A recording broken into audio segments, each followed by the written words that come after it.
And hello, and welcome back, friends of the furnaces, missionaries of the cold stones, diggers in the darkness. Diggers in the darkness sounds like really sexual innuendo. But anyway, once again I stopped my unrecorded gameplay, so I can show you this. Once again it happened. It is full moon and a were animal appeared. In this case, it's a skunk? A large skink. It's skink, not skunk. Okay. Is it the same? Skink. Let me Google that.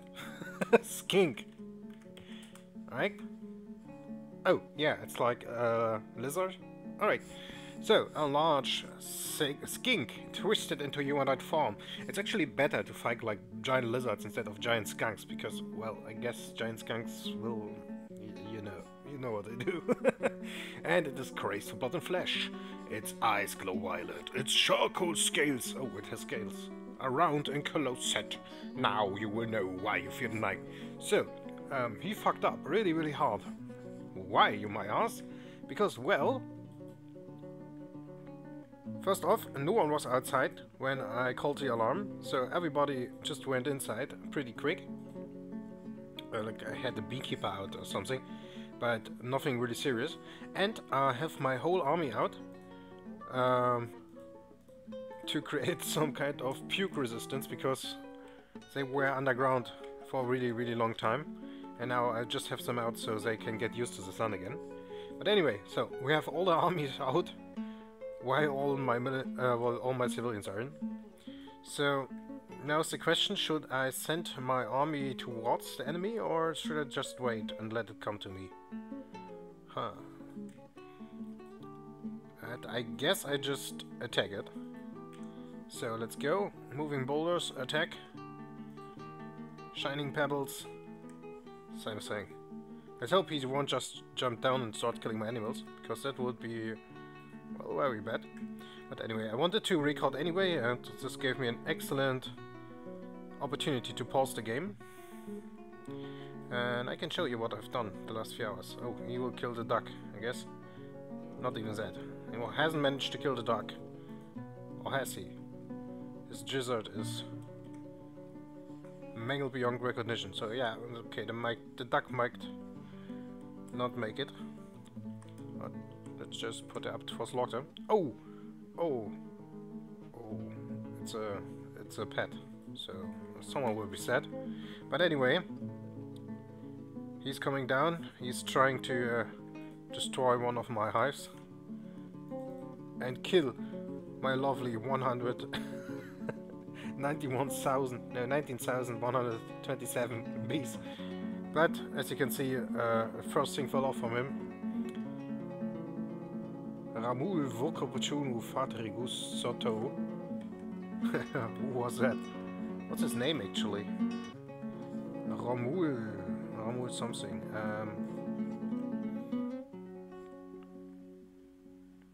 Doesn't give a name. Okay, here. Ramul Stepswallow, the wipe of violence. So he has killed other people. Otherwise he wouldn't have a special name. Okay, and that's it, I guess. Let's have a look. Well, if they meet my whole military, especially the really good ones, it's not getting any points, I guess. Okay, scratches agenda, Verskind, Mrs. Swordsmaster, stab, roll like Greg, oh, why Greg, lower right leg. Here it has been severed, so whoever has this steel short sword is doing really good. Steps in the lower arm, in the lower body, bruising the fat. The marks dwarfs bashes the bear skink in upper body with his iron warhammer. Bruising the muscle, bruising the left lung. Swordsmaster bites the wereskink. Will he turn into a dwarf if he gets bitten by a swordsmaster? Doing the muscle, an artery has been opened by the attack, and the ex-lord kicks the wereskink in the lower body with the left foot, and the injured part collapses. So he basically just stepped on him, and let me take a guess who that was. Of course, Cellphone. Who else should it be? If not the most brutal dwarf in our fortress. Okay, they are going in, but they should not go in. Their job is to stay out. and get used to the sun again. Because I don't want to have the situation where I cannot run out with my dwarves because they don't like being in the sun. So, but anyway, I changed a lot of things again. Most of it underground. So, as you can see, we are nearly done with excavating our throne room. The main problem is that the glazers aren't catching up with their work. As you can see, they still haven't finished this area, and they are nearly master glazers, so this might take a while. We have some levers here, but what's up with them I will tell you in a second. We now have a food resource down here, and a water resource. Not really a water resource, but something to drink. What are you crying about? Quick food for bashes the rare skink in lower body with his iron flail, bruising the fat. Why do you have an iron flail? You should have a whip. I guess I'll stay with the flail. It's working. Yeah, anyway. Yeah, we have some food down here. And something to drink, so my dwarves don't need to run all the way up to get something. We have prison. This will be the prison once it's done. This is the first chain, so if one of my dwarves starts a fight or violates a production order or anything like that, he will be sentenced by not belonging here, by the way. Let me just set this stuff here. Getting an autoclass table, and you are getting a sleigh table. Yeah, I named the queen, so to speak, the liaison of my king, as the captain of the guard, Raldefra, and I also named her my hammerer. So, well, if someone is breaking the law, he will be hammered. Literally, like they're getting hit with a hammer as punishment. Yeah, and then they will be brought to their cells, and then they will sit here. And I'm trying to do the cells as beautiful and convenient as possible, because this way you can be sure that your dwarves won't get mad or really angry. Because if they're getting angry while they are in a prison and they start bashing things and throwing furniture over, the sentence will be even longer. And if it's like a weaponsmith or an armorer, well, you don't want that to happen. Anyway, we have a lot of more quarters. As always, I'm just creating more quarters. I also dug into this area just because of all the hematite I can get. And talking about hematite, let's go down 2 more, 3 more. Here we go. The furnace area is now working. Like, I have here this melting ores, I have this wood furnaces. This will be my second biggest wood stockpile. And I have one single metalsmith forge standing around here, and one of my armorers is creating some iron helps right now. Because my new guys mostly don't have good items. So what happened here? Hanka gave birth to a boy. Bobby also got a new girl, so you have a lot of new children. Oh, I know this is a spoiler. I don't want to spoil this stuff. So, yeah, so now we have this huge area. That will be one of our main furnaces. And of course, as I said, at one point I will dig all the way down into this area here. Through the aquifer. It will be easier because I can put it on the what is this lying down here? I can put it on the surface, so I can just dig down and don't need to worry about all the pumping things. Also, we have a lot of good pumping guys anyway now, so don't need to worry about that. So, then I promised you a defensive area for your first cavern. So, in caverns there are beasts spawning that are very different from the beasts that are on the surface, and they are called forgotten beasts, and they are called that because they are forgotten beasts. Yeah, they attack from underground, and they are mostly randomly generated, so you can have like a forgotten beast entirely made of ash, and they have different techniques and sometimes even magical stuff around them, so they can have poisonous touch, they can have poisonous sting, or they can just breathe poisonous clouds, or just kill everything around them, or I don't know, spit fireballs, breathe fire, breathe ice, all the good stuff. So they are really, they can be really easy to kill, and most of the time in Cavern 1 they aren't that bad, but they can get pretty bad, and you should always have a plan to kill them if you cannot engage them in close combat, because some of them you cannot. Because I once had a tentacle beast with that put necrosis on everything it touched. So it was like just grabbing my dwarves and they were dying of necrosis. And at that time I had a vampire warrior, and he was the only way I could beat the Forgotten Beast. You can also not cage Forgotten Beasts. It will not run into weapon traps. And yeah, you cannot really just get rid of it in an easy way. And some of them can even fly, and all of them can swim. So yeah, you should always have a way to kill them. So what I'm doing here is, this is the entrance into my main fortress, and I dug out everything here beforehand. And oh, I know why no one is working. Because I still have the alarm set. Active, alarm, and active. Okay. So, I have dug out this whole area here. This here will be just a double door, because double doors can hold off Forgotten Beasts, at least for a while. Not only Forgotten Beasts, but there are other things down here too, like trolls, giant bats, that kind of stuff. And some of them can pass the doors, some not, but they will always take some time to destroy the door. And when they do, they walk through here, and I will have all my crossbow dwarves just standing here. Also will put fortifications up here so I can shoot them when they are still at the door.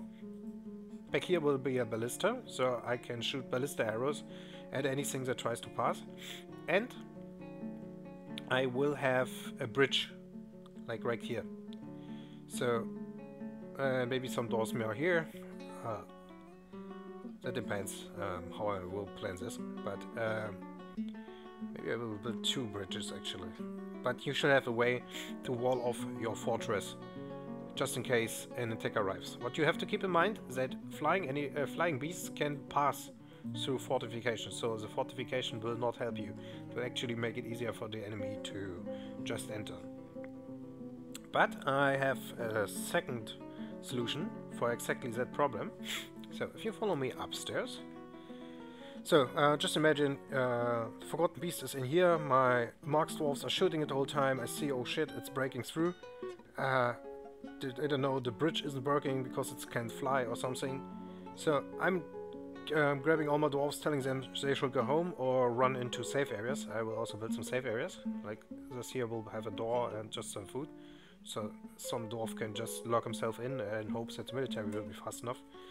But yeah, anyway, so it comes in here and it goes straight into your fortress. So it goes down here, goes up here. Alright, and then here I will have my first, let's call it intervention. I will have tables, doors, chairs and everything like that riddled across the floor all the way up in here. Actually, let's put this up right now, because Forgotten Beasts are really good building destroyers, and they need it to get through doors and stuff, and they will attack every building they can find and see. So what you can do is you can lure the Forgotten Beast with like tables and I don't know, cabinets into an area, and that is what I'm doing here. And as you can see, I have a bridge here. Alright, so the Forgotten Beast comes, sees the tables, the chairs, and just follows the chairs, and until some point it's in here. And I have a lever in my second meeting hall. I will talk more about the levels later, but let's just show it to you. Maybe I should set a hotkey. I'm still not really used to stuff standing. Yeah, here it is. So, I have a lever here. No, it's this lever actually, once it's done. And when I pull it, the bridge will be put up and the Forgotten Beast will be closed in behind the bridge. And I have a hole up here. I made sure that it's in the middle. And it goes up till here. And it's in the middle so the Forgotten Beast cannot just fly upstairs or just climb upstairs. And I will have a floor hatch here. And the reason why you might want to do that is because you can throw prisoners down there. So if you have like a really gruesome, like the guy that just put necrosis on everything it touched, you can do really bad things to prisoners this way. Or just letting the prisoners fight, like they might have a chance to kill the Forgotten Beast. Maybe it's really easy, sometimes they are like really easy to kill, like they are made out of water or out of glass. But you just don't want any of the dwarves to come close because you don't want your dwarves to die. So maybe the prisoner has a better chance, and if he survives you can still let him go. So yeah, that's the idea behind that. So back to the levers. There's actually a reason why I put it this way. I like to put it in the near of meeting halls because there are almost always dwarves in meeting halls. Why is it looking like this? I need to change that. But anyway, there are almost always dwarves in meeting halls, so there's always someone around to pull the lever. And I built it in a way in which I can remember which lever is which, because you cannot mark the levers, which is deliberate, I guess, just to play with the minds of the players. So, number 1 is always the first bridge I have down to the cavern. In this case, it will be the bridge that will be on the entrance of the cavern.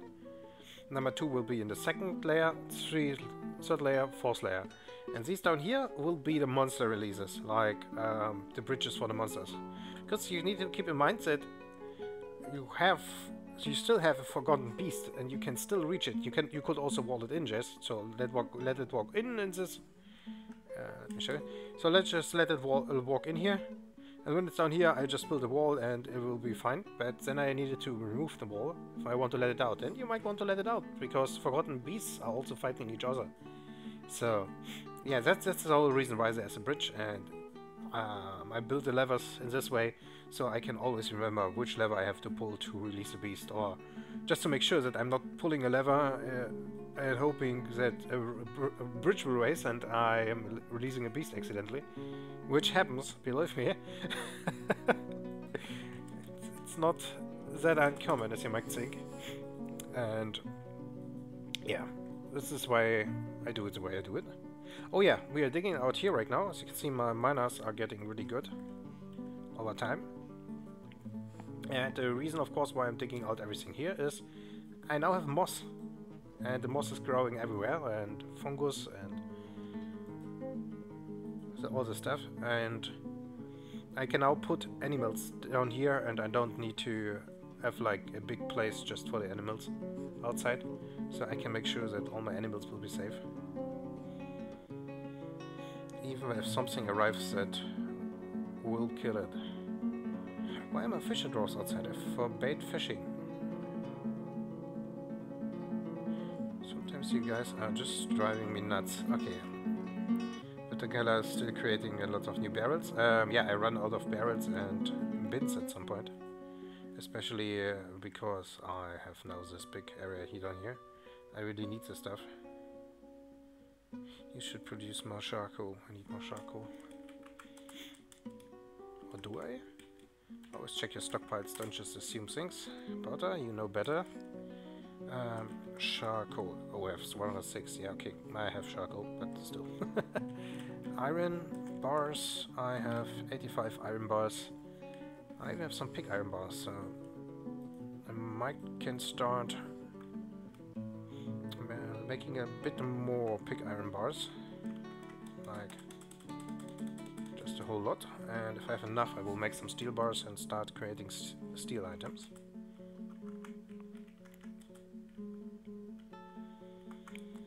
Because your dwarves will always be happy about steel items. I am now creating a lot of armor, so just my armor is getting better. And good armor always saves the day. Why are you not planting stuff? Okay, you don't have a red wheat, but you have lettuces, so use them. Talking about planting, I haven't looked at my farms for a while, but they seem to be doing alright. Asparagus, apricot, rope seeds. Yeah, I have a lot of farmers, so I don't really need to carry about them farming or not. Okay, the wolf is in. At least that's what it looks like. Okay, I have tons of dogs, so let's have a look at them. So, you are getting now a war dog,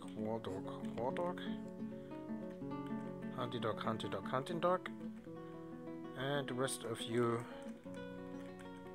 will be really, really good dog sausage.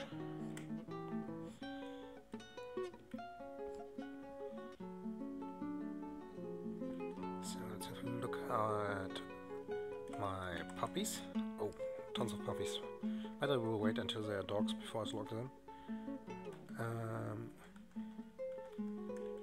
Kitties. Oh, what's happening? Cat population is alright. Make sure there aren't a lot of kittens around. I know it's bad. I'm slaughtering dogs and cats and kittens, but believe me, if your frame rate goes down because you have 300 cats running around, and you cannot play Dwarf Fortress anymore because the cats are just destroying your frame rate, then you know that I was right all along. There's a thing called the cat explosion. The idea behind pets is that you can set an animal like here. So you can have an owner and you can be a pet. And at the same point, flow. A second. Y, X. Okay, this way. Where is this going? Yeah, and cats, on the other hand, aren't. Cats don't have an owner. Why is this not working? And cats don't have an owner. Cats are owning dwarves. So once a dwarf is adopting a pet, other way around, cats are adopting dwarves, and you cannot tell anyone if the cat should adopt a dwarf or not. So you cannot really plan if you want to slaughter the cat or not, like with the animals. With the animals you don't need to care, because you can just with the animals you can just set them as a pet if you want to keep them, like cows, yaks, but not with cats. Sorry, it's just like sitting in here and thinking about things, because I don't want to forget about half of it. Alpacas. Why? What's happening here? Alpacas. All my alpacas. Okay, and the rest of my animals are getting in this area. Pasture. Only non-grazing. Okay, let's have a look. Everything that don't has the symbol to the side isn't put anywhere. Cows, bulls, reindeer bulls. I think I put them in the other area. Llama. Goat, donkey, carousel, sow, ram, pagai, llama, rive, and reindeer calf. Okay, this should be all of my animals. We will see, I guess. How are my dwarves looking? No one has this blinking thing on it, so they seem to be okay. Alright guys, you can go back in and continue your training. Once they are all masters with their weapons, arms, and dodging and that kind of stuff, I will give them more free time, but right now they are just here to become lean, mean killing machines.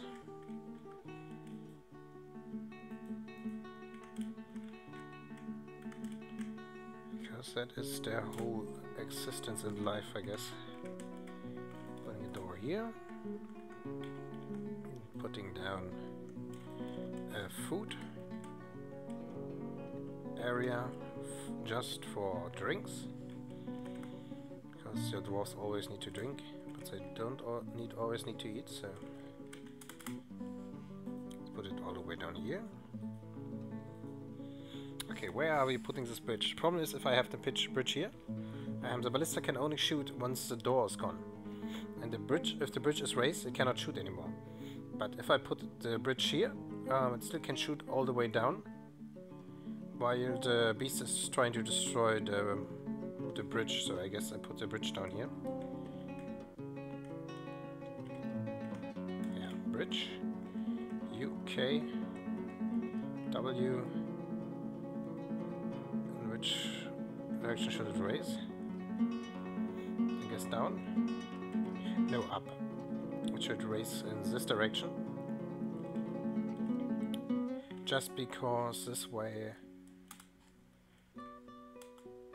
I don't need to care about if the animal is stepping on it. Like, if the rocket beast will be really fast and just run in, and I cannot pull the bridge in time, and it's standing like on the bridge will not raise. That's this way, I guess I will have more time for it raising. Okay. Talking about time, let's only get the best doors in here, because this way I can make sure that my dwarves will be at least safe for a small amount of time in there. I also like to put the whole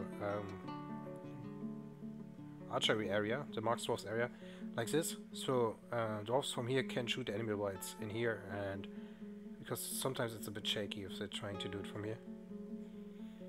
Okay, and once this is finished, I guess I can dig into the cavern and see what's in there. Okay, put the ballista here. That seems alright. Some ballista wooden parts. And that's it for this episode, I guess. Yeah, because we've been going for 27 minutes. So, I see you guys on the next episode of Dwarf Fortress Stoneembraced, where we embrace stones and hate aquifers. See you.